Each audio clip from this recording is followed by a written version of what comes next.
Sumainyo ang Panginoon. At sumaiyo rin. Ang mabuting balita ng Panginoon ayon kay San Lucas. Papuri sa iyo, Panginoon.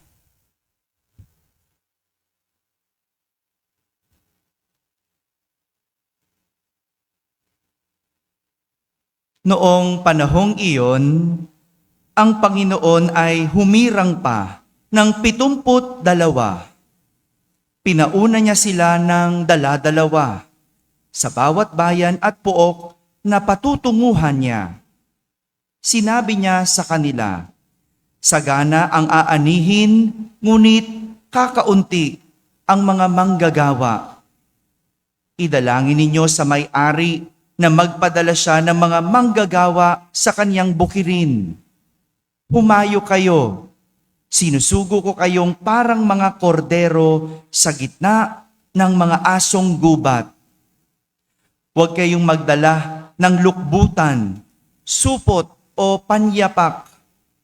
Huwag na kayong titigil sa daan upang makipagbatian kanino man. Pagpasok ninyo sa alinmang bahay, sabihin muna ninyo, maghari nawa ang kapayapaan sa bahay na ito. Kung maibigin sa kapayapaan ang nakatira roon, sa kanila ang kapayapaan. Ngunit kung hindi, hindi sila magkakamit nito. Manatili kayo sa bahay na inyong tinutuluyan. Kanin ninyo at inumin anumang idulot nila sa inyo, sapagkat ang manggagawa ay may karapatang tumanggap ng kanyang upa. Huwag kayong magpalipat-lipat ng bahay. Kapag tinanggap kayo sa alinmang bayan, kanin ninyo ang anumang ihain sa inyo. Pagalingin ninyo ang mga may sakit doon at sabihin sa bayan na lalapit na ang paghahari ng Diyos sa inyo." Mga kapatid, ang mabuting balita ng Panginoon. Pinupuri ka namin, Panginoong Hesukristo. Magsiupo ang lahat at makinig sa homilia. Isang magandang umaga po sa inyong lahat. Pakibati ang katabi ng pinagpalang linggo. Pinagpalang linggo rin sa mga nasa barangay, sa mga nasa tahanan, na nagsisimba via online at sa lahat ng nasa abroad. Kasama po kayo sa aming banal na pagdiriwang dito sa ating parokya. Pinagpalang linggo. Kay buti ng Diyos. Sabihin nyo nga po,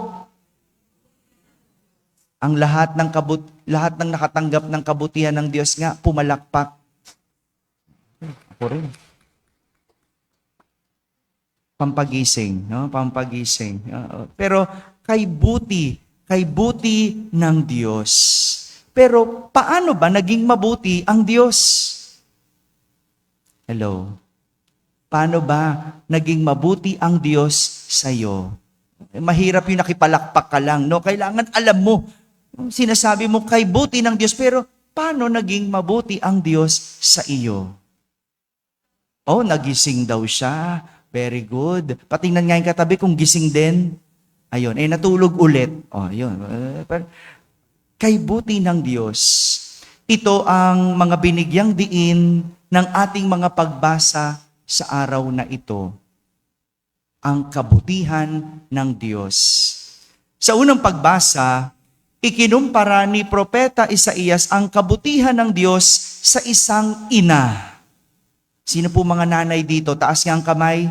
Yan, mga nanay. Pakinggan niyo po ito. No? Kinumpara ni Propeta Isaías ang kabutihan ng Diyos sa isang ina na nagbibigay ng kalinga, nagpapanatili ng kalusugan at kailangan. Mga nanay, totoo po ba yon? Totoo bang nagbibigay kayo ng kalinga? Nagpapanatili ng kalusugan at ng kailangan? Ayan ang natural na ina. No? Ganyan ang nanay. No? Kaya naman, sa mga nanay na hindi ganyan, mahiya po kayo. Bakit? Kasi kinumpara ang pagiging ina sa kabutihan ng Diyos. Mahiya ka kung hindi mo nagagampanan iyan. Kasi ang kabutihan ng Diyos dapat katulad ng sa ina. Oh, kinumpara. Kaya nga, ang pagiging ina ay hindi basta-basta. Hindi basta-basta nagiging ina. Kung di mo kayang maging mabuti, katulad ng Diyos, huwag kang maging ina. Hello? Kung hindi mo kayang maging mabuti, katulad ng Diyos, huwag kang maging ina. Kung hindi mo kayang magbigay ng kalinga, huwag kang maging ina. Kung hindi mo kayang ibigay ang pangangailangan ng iyong anak, huwag kang maging ina. Kung hindi mo kayang magbigay ng kagalingan, magpanatili ng kalusugan, huwag kang maging ina. Kaya nga paulit-ulit ako, di ba? Kung hindi ka handa, huwag kang maging ina. Mga ilang beses na ako nagbibinyag dito at napapansin ko ang mga ina pabata ng pabata. Alam mo, pag tinitignan ko yung nanay, sa loob-loob ko, naiintindihan ba nito? Yung kanyang ginagawa? Naiintindihan ba nito? Yung kanyang sitwasyon? Ay, mahirap maging ina. Lalo na sa panahon ngayon, no? Ang hirap, no? Kahit ang buti-buti mo na, pag lumabas yan ng bahay, hindi mo alam sa napupulot ng mga anak yung pagmumura, pagiging matigas ang ulo, pagiging pasaway, hindi mo alam eh. No? Minsan hindi mo naman din pinalalabas, pero may natututunang hindi mo naman tinuro, 'di ba? O tingnan mo yung mga bata ngayon, ang gagaling mag-Ingles. 'Di ba? Inglesero ba yung nanay? Hindi.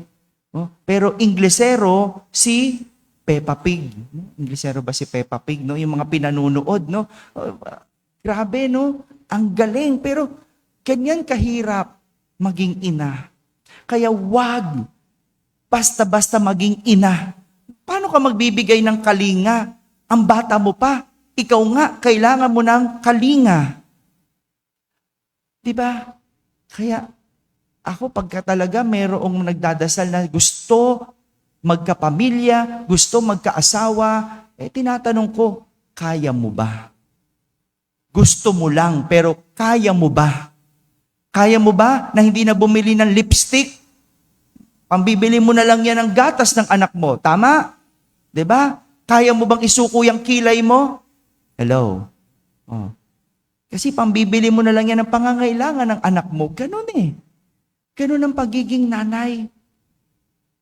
Parang isang Diyos, mabuti. Kaya nga may mga nanay na hindi mabuti. Nasasabi natin, hindi mabuti. Bakit? Hindi nagbigay kalinga. Hindi nag-alaga sa anak. Pinabayaan ang anak. Hello?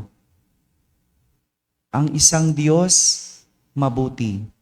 At hinilintulad ito ni Propeta Isaías sa isang ina. Samantala, sa ikalawang pagbasa, sinasabi ni San Pablo sa mga taga-Galacia na si Jesus ay nagbibigay pagpapala sa lahat ng namumuhay sa tuntunin ng Diyos at nananatiling tapat sa Diyos. Ganun pala para pagpalain, mamuhay sa tuntunin ng Diyos at maging tapat. Sa bagay, tingnan mo, yung mga sumusuway sa Diyos, hindi na nawalan ng alalahanin. Yung mga sumusuway sa Diyos, hindi pinagpapala. O, tingnan mo, yung mga nagnanakaw, akala mo madaming pera, pero walang kapayapaan dyan. Bakit? Kasi mga nagtatago. Imagine mo yun? Yung trabaho mo, pag nanakaw, anong ginagawa mo? Nagtatago. Hindi mo man lang mailantad. Ang dami mong pera, pero walang kapayapaan.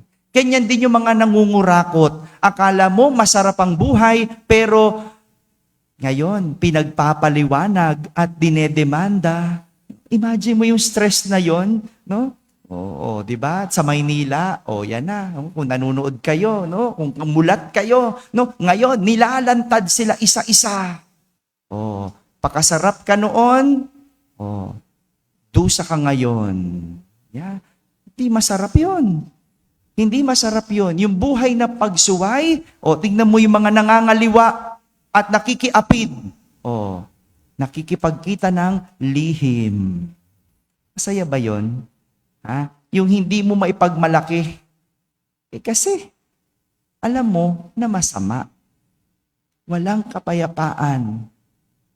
At sa mga ganitong gawain, hindi mo mararamdaman ang pagpapala sapagkat hindi ka payapa.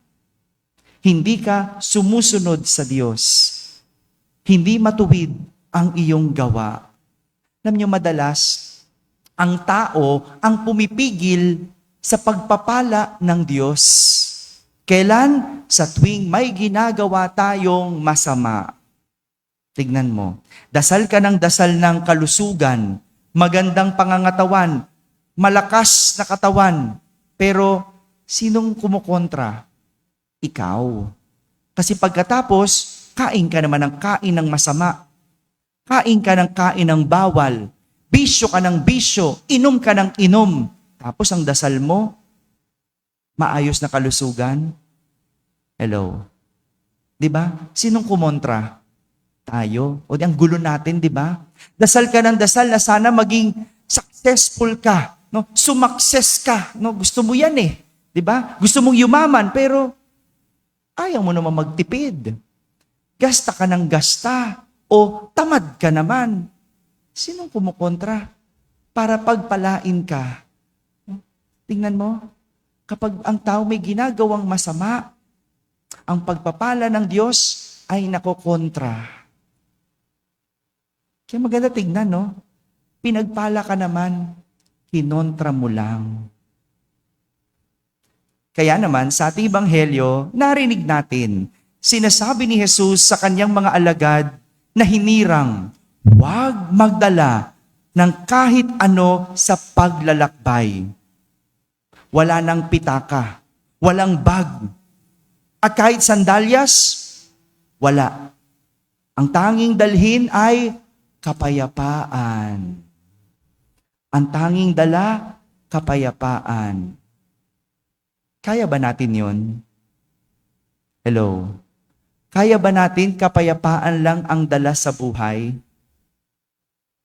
Father, akala ko ba mabuti ang Diyos? Bakit parang pinahihirapan tayo? No? Kapayapaan lang. Kaya ko ba yon? Tingnan mo yung mga nanay natin. No? Tingnan mo yung mga kababaihan. No? Hindi makaalis ng walang bag. Laki ng bag. Akala mo maglalayas lagi. Napakabigat ng bag. No? Guilty din dyan yung nanay ko. No? Pag-aalis. No? Ano ba laman yan, ma? Bit-bit mo ba yung rep? Ang laki ako yung nabibigatan, no? Ano bang laman? Sabi, huwag ka na makialam, basta yan yun, no? Diba? Tingnan mo, yung kapayapaan natin, nandun sa mga bit-bit natin, no? Yung hindi makaalis ng walang bag, no? Hindi makaalis ng walang cellphone, no? Because cellphone is life, no? Diba? Yung hindi makaalis ng walang bit-bit. At hindi rin lang yan puro gamit. No, yung hindi ka makapagpatuloy sa buhay nang wala kang bitbit. Di ba ang sarap nung walang bitbit? Yung nabubuhay ka ng mayroong galit, ba't pa hindi mo mabitawan? Ang tagal-tagal na niyan, bit-bit mo pa din. Yung hindi ka mabuhay ng meron kang dala-dala. Tingnan mo, yung mga hindi makabitaw sa mga bit-bit, walang kapayapaan. Walang kapayapaan. Ano ba ang hindi mo maiwan? Ano ang hindi mo mabitawan sa iyong paglalakbay? Baka yang hindi mo maiwan, yan pa ang nagpapawala sa iyo ng kapayapaan. Bitawan mo. Iwan mo. Sanay tayong lahat ngayon may cellphone, no? Guilty rin ako dun eh. No? Huwag kayong mag-alala. Sama-sama tayo. Para sa atin to lahat. No? Guilty rin ako dun eh. No, minsan nga naiwan ko yung cellphone ko eh. No? Pinadala ko pa. No? No, kasi di na ako makakilos na walang cellphone. No? Sa dami kong gagawin, sa daming kausap. No? Pero di ba, inalis ng cellphone yung kapayapaan natin. No? Tignan mo. No? Nag-usap-usap, nagkape. No? Pero nagsi-cellphone. Paano ba yon? Paano ba yung magkakabanding kayo pero cellphone ng cellphone? No? Tingnan mo, hindi na mabuhay ng walang cellphone. Kumakain, kailangan naka-cellphone. Nawala na yung pasensya natin nang dahil sa cellphone. No, yung kadarating mo pa lang, no, text ka na agad. No, nasan ka na? Dito na no, 'di ba? Ganun agad. No, parang dati naman walang ganun, 'di ba? Nung wala pang cellphone, magkita tayo 1:00. No? Ngayon, 'di ba? Wala nang ganun. Nawala yung pasensya ng dahil sa cellphone. At dahil sa cellphone, nakapagsisinungaling pa. No? Sasabihin mo, sasagot ka naman, on the way na. Pero ang totoo, nagbibihis ka pa lang. O, di ba? Ang daming inalis ng cellphone. Cellphone pa lang yan, inalis ang kapayapaan. Alam nyo,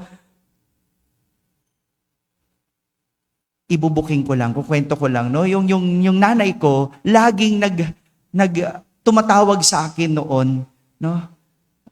Pagsabihan ko daw yung kuya ko, no? Lagi sila nag-aaway, no? Lagi na lang, no? Lagi silang nag-aaway. Sabi ko, bakit ba? No, tuwing tatawag na lang ako, no? Nung wala pang asawa yung kuya ko, no? Sa amin pa nakatira, no? Laging sila nag-aaway. No, sabi ko, bakit ba yun, ma? Sabi niya, paano? Tuwing na lang makikita ko kuya mo, nakabukas ang TV, nakabukas ang electric pan, naka-cellphone. Sabi ko, o di hayaan mo na lang. Ano hayaan? Sayang kuryente. No? Nanay ko, gano'n, no? Lahat kwentado, no? Gano'n. O sige, kakausapin ko kuya ko. Kakausapin ko siya. No? Pag tatawag naman ako, kuya, ano na naman yan? Bakit ba? Mag-usap nga kayo. Biruin mo yun, kuya ko, ako nagpapangaral. 'Di ba? Bakit ba? Sabi niya, ano bang lagi na naman kinagagalit ni mama? Sabi ko, cellphone ka daw ng cellphone. Pag kinakausap ka, hindi ka sumasagot kasi cellphone ka ng cellphone. Tapos, nakabukas ang TV. Cellphone ka naman ng cellphone. Sayang daw kuryente. No? Tingnan mo, inalis ng cellphone sa bahay namin, kapayapaan. Araw-araw na ginawa ng Diyos. Siguro 1 taon silang ganun. At siguro narindi na rin ang kuya ko. Isang araw, tumawag ako, hindi na galit ang nanay ko. No? Wala nang sumbong. Galing, no? Sabi ko, effective yata ako. No? Very good naman. Buti naman siguro nag-uusap na sila. No? Kaya isang araw, umuwi ako. At pagkakita ko, pagbukas ko ng pinto, nakita ko ang kuya ko. Marunong na mag-Facebook. Ayun, tinuruan mag-cellphone. Para hindi mag-away, mag-cellphone ka din.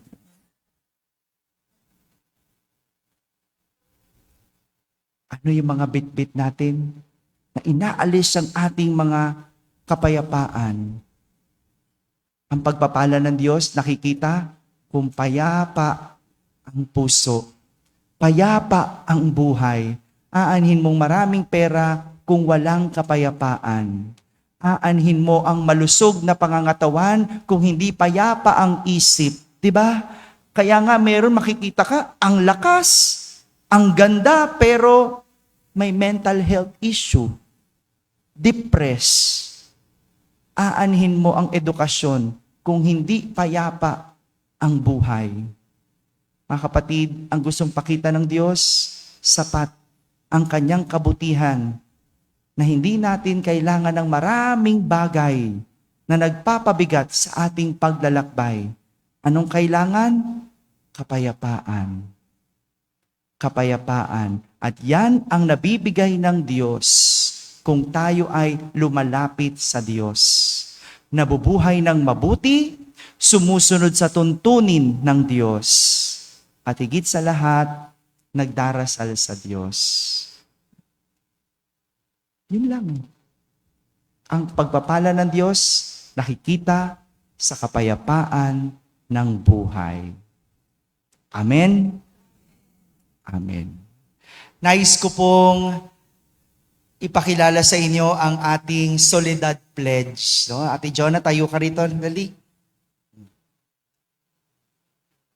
Nasabi ko na ito noon pa na magkakaroon tayo ng Soledad Pledge. Itong pledge natin na ito ay makakatulong para sa ating simbahan na mapanatili ang ating misyon.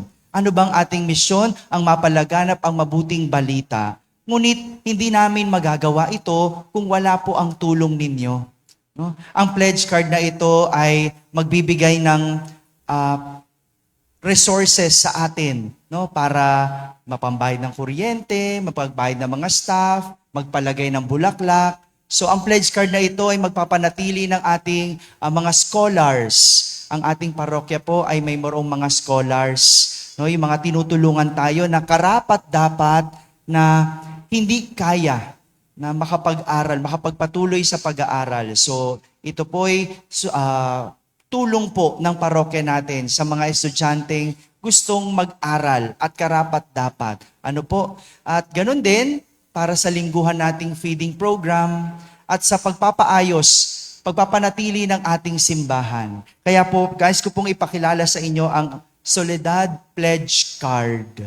No po? Meron pong 4 na klase ng pledge card po. Una, ang bronze pledge card. Ano po yan, Father? Kung ikaw ay nagnanais mag-pledge ng 100 to 500 pesos per month, kayo po ay nasa bronze category. Ano po? At buwan-buwan, tatatakan po natin ito bilang paalala na ikaw ay nakapag-pledge na. Ano po? Kaya hindi nyo malilimutan kung ikaw ba'y nakapagbigay. Hindi rin namin malilimutan kung ikaw ba'y nakapag-pledge na. No? Yan po yung bronze pledge card. No? From 100 to 500. Kayo po yung magbibigay. Hindi po kami ang mag-iisip kung magkano. Kayo magdidetermine po kung magkano yung kaya ninyong i-pledge. At meron tayong pangalawa, silver pledge card. Kung nagnanais ka naman mag-donate ng 500 to 1,000 pesos pataas. 501 pesos to 1,000 pesos. Kayo po ay nasa silver category. Silver pledge card po ang ibibigay po sa inyo. At kung gusto mo naman ng mas mataas pa, kung kaya mo ng 1,000 to 5,000 pesos, ikaw ay gold pledge card holder. Ano po? At ganun din po yon, tatantusan pa rin po yon sa likod para mapaalalahanan na ikaw ay nakapag-pledge na. Pero kung mas higit pa ang kaya mo, to 5,000 pataas, ikaw ay platinum pledge card holder. No? Parang credit card naman yan, Father. No? Opo, ganun po yung konsepto para tulong-tulong po tayong mapanatili ang ating misyon sa simbahan. Nagdiriwang tayo ng ika-16 na taon na pagkakatatag bilang isang parokya at magagawa lamang natin ito kung sama-sama tulong-tulong po tayo. No po, makakaasa po kayo na ang lahat ng ito, lahat ng tulong, lahat ng mga pledge ninyo ay makakaabot, magagamit para sa misyon ng ating simbahan. Ito'y para sa ating simbahan po. At kasama rin po nito yung ating, commemorative t-shirt. No po, tingnan nyo na po kung bakit simbahan ang nakalagay, no? Simbahan, no? Commemorative t-shirt. Ito po ay nagkakalaga ng 500 piso. 500 piso po. Para sa mga naglilingkod sa ating simbahan na active. O yan muli, active na lingkod ng simbahan, may special price po para sa inyo. Yung active po, no? Dahil kayo'y nagbibigay ng inyong serbisyo sa simbahan, nagbibigay ng oras, meron din kayong special na price, ano po, para sa mga active. Pero sa lahat po, ito po yung nagkahalaga ng 500 pesos. No? Ang lahat ng ito ay para sa pagpapanatili ng ating simbahan. At alam ko po, lahat ng mga nagsisimba online, no, marami po dyan, hindi man taga dito, pero nagbibigay ng tulong. No? Hindi taga dito, pero nagpapaabot ng kanilang pledge buwan-buwan. Kaya maraming salamat po. Maraming salamat po sa lahat ng ibinibigay ninyo, alam nyo, yan yung naging alalahanin ko noon. No, kaya ko ba? Paano na? Pero sinuko ko sa Diyos at sa tulong ng Diyos, sa pamamagitan ninyo, napagpapatuloy natin ang ating misyon. Nakakapagpatuloy tayo sa ating gawain sa simbahan. Kaya sa mga nagbibigay online, sa mga nasa abroad po, gagawan ko naman ng paraan paano mapaabot sa inyo ang pledge card. No? Kahit through online, gagawa natin ng paraan para makapagbigay. At ito rin yung muting paraan natin bilang tayo naman na naririto, sariling parokya natin, tayo rin ay magbigay ng makakaya natin. Again, makakaya lang po. Tayo po ang magsasabi kung ano ang kaya natin at malugod po itong tatanggapin ng ating simbahan. Uli, maraming salamat po sa inyong mga tulong at ito, lahat ay gagamitin para sa pagpapatuloy ng misyon ng ating parokya, ng ating simbahan. Magsitayo na pong lahat. Sumainyo ang Panginoon. At sumaiyo rin. Iyuko pong inyong ulo habang ginagawad ang pagbabasbas. Ama naming mapagpala, ipagkaloob mong makilala ng iyong bayan ang ipinahayag na sinasampalatayanan at mahalin ang tinanggap ng pagdiriwang sa banal na pakikinabang sa pamamagitan ni Jesucristo kasama ng Espiritu Santo magpasawalang hanggan. Amen. At pagpalain kayo ng makapangyarihang Diyos, Ama at Anak at Espiritu Santo. Amen. Tapos na po ang ating pagdiriwang, humayging taglay ang pag-ibig at kapayapaan ni Kristo. Salamat sa Diyos.